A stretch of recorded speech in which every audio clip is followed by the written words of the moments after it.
I'm right now in the grave of my mother in Tagaytay, and I remind myself and all of you that Allah subhanahu wa ta'ala mentioned in the Quran, Kullun nafsin dha'iqatul maut, that all the soul have to test the death. Lahat ng kaluluwa, tikim ng kamatayan. There is one thing is very, very sure in the world today. Only one thing which is 100% sure. Everything can be changed, everything can be replanned, everything can be alternate or whatever else. Nothing in this world is sure. You plan so many things, so many plans goes through, and so many plans never goes through. Many of your intention fulfilled, many of your intention never fulfilled. There are so many uncertainty in the world today, but yet in this world there is one thing is 100% sure. Sigurado isang bagay. Ito na yung kamatayan. One thing is 100% sure, it's our death.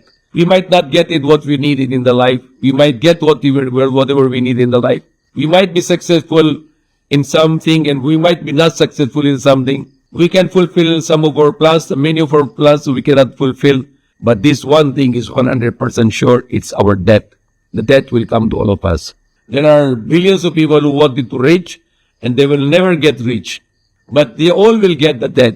And there are millions of rich people, even if they are arrogant, mayabang, they will die. Pamatay din sila kahit anong klaseng mayaman. So that's very important to remember the death. The Prophet Muhammad remind us to always remember your death. So when we remember the death, we will not do injustice to people. We always do good. And we always pray and we always worship only one God and not to do evil.